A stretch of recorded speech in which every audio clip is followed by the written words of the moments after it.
Hello everyone, this is JC Saltzman, and I'm presenting my case on a knee patient. Hopefully you guys had a chance to take a look at part 1 in Moodle first, but we'll go ahead and get started.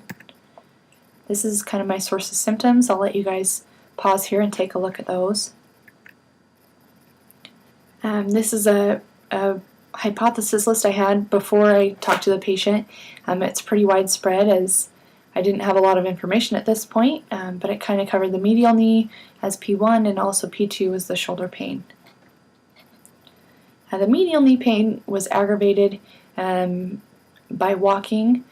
This would jump up to about a 9 out of 10, and this was even just walking like from one room to the next, not very far. Also stairs were really hard for the patient, even just after a few. Basically the patient said any type of weight bearing would bring on pain. So there was kind of this constant 6 out of 10 pain that he had most of the time, and then when he would do weight-bearing activities like walking or stairs, the knee would kind of pop repeatedly, super painful, causing an intense pain. And then he also mentioned tying his shoes was really hard, but basically any type of bending the knee really far brought him up about 7 out of 10 instantly. All of those pains would last about half an hour to an hour afterwards, before they would kind of calm down to that normal 6 out of 10 that the patient had. The only thing that the patient reported that he could do to make it feel better was to rest the leg, kind of put it up on a chair, and just try to not do anything with it. As far as P2 for the shoulder pain, he said anything reaching overhead instantly brought on a pain, opening a jar, but he said really any activity, even in a non-painful range, like down at his side, but activating the muscles. So opening a jar, turning a key, or reaching for something, anytime you would turn on the muscles, then it would start hurting. Then he also mentioned that he would roll onto it during his sleep, and it would wake him up, pretty bad pain. That pain lasted a little bit longer, about an hour after he heard it, before his symptoms would calm down completely to 0 out of 10. Things he could do to make it feel better was basically just hold the arm at his side and not use it at all. P3 was kind of the numbness that went down the arm about mid-forearm, and he got this occasionally with P2. He couldn't really pinpoint when, and he said it would last about 15 minutes for it to resolve. He would kind of just shake the arm out and it would eventually kind of go away. As far as the sleep and 24-hour pattern, P2 did wake him up a few times a night when he would kind of roll onto it, and then he said it was his knee did have stiffness in the morning, but kind of it had stiffness after any period of inactivity. So if he'd been sitting for a long time and then he would get up, then it would be pretty painful.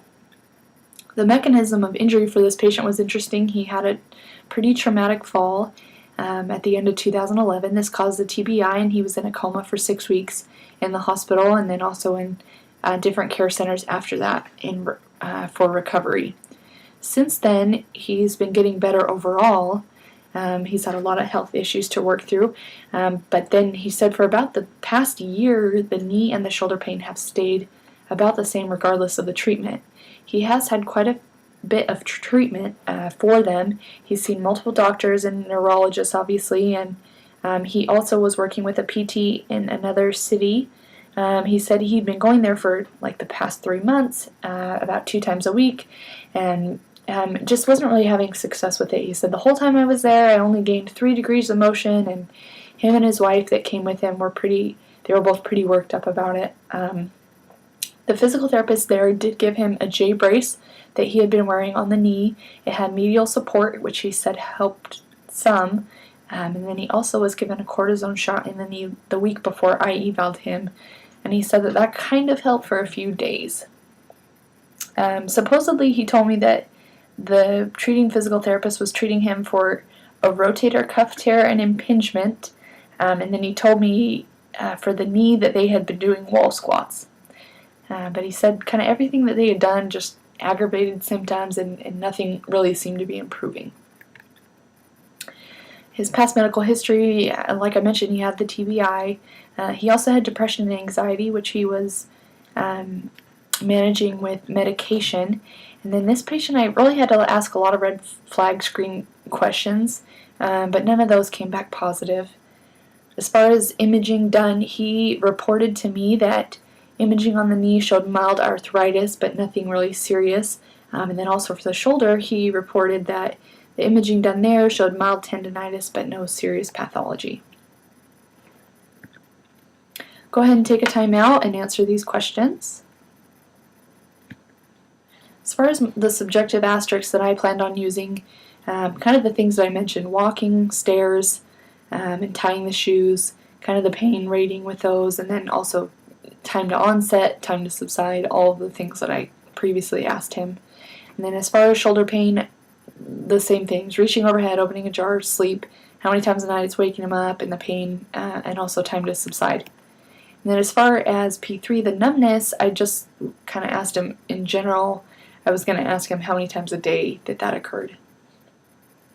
At this point in the exam, after talking to him and getting a history, my primary hypothesis for the knee was osteoarthritis, but I was also thinking maybe Pezan-Serine syndrome, or maybe like a meniscal injury that never healed or never gotten taken care of.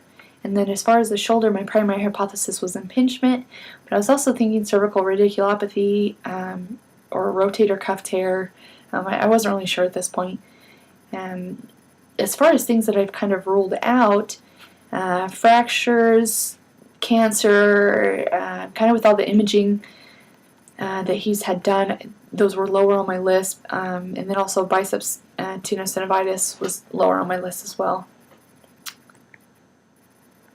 His sins, I thought he was pretty severe because of how high his pain rating was, and because of how debilitating both of those conditions were for him. I also said that he was severe in irritability because the pain lasted such a long time after he brought it on. I was thinking that it was musculoskeletal in nature because a lot of movement would bring on the symptoms, but I also thought that there could be a neural component to this, definitely. As far as the stage of the disorder, it's chronic. It's been staying the same for the past little while, and then it's also stable and reproducible. He knew what activities he could do that would bring it right back on. When planning the physical exam, there's some things I wanted to use to rule in / rule out my hypotheses. I definitely wanted to palpate the Pezan-Serine. I wanted to do a McMurray's for the meniscal injury. And then for the shoulder, I really wanted to do like a Hawkins-Kennedy, cervical radiculopathy, test item cluster, do like a drop arm, empty can, those kind of tests for the shoulder.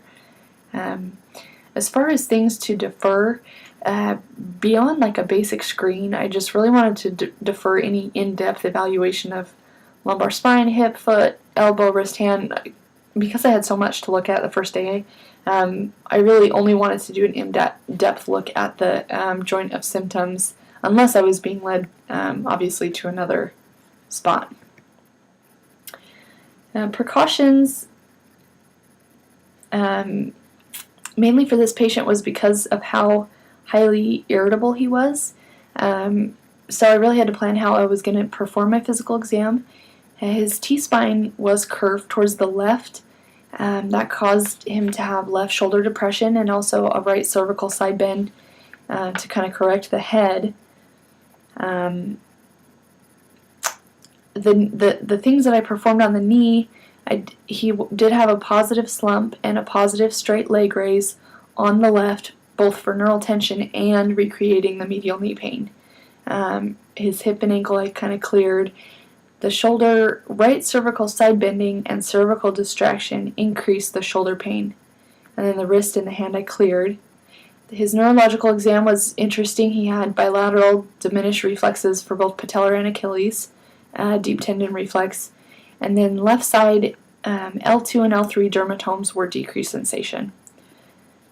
When I palpated the knee, there was no tenderness, kind of along the medial joint line or the Pezan-Serine. And then McMurray's, I ended up deferring, mainly due to range of motion that you'll see. I didn't know how to perform a McMurray's without the range of motion. And then also, I kind of deferred the joint assessment because he was so flared up at that point that I got to that and irritable. and then also time, and both his wife and him were pretty worked up, and so I just decided to defer that for the first day. As you can see, knee range of motion, he got to about 90 degrees and it jumped up pretty high in pain. I never got an infeel. Well, he was doing active range of motion, but he felt like he could go farther, but it was just so painful that he didn't want to go farther. Same for shoulder, active range of motion. He went to about 100 degrees, and that was pretty painful. As far as manual muscle testing, the left lower extremity was noticeably weaker than the right, kind of just overall. And then for the shoulder, the most noticeable deficits in strength were internal rotation and elbow flexion. These also brought on, it was interesting that they also brought on the numbness in the arm. Go ahead and take a time out and answer these questions in Moodle. My assessment and plan.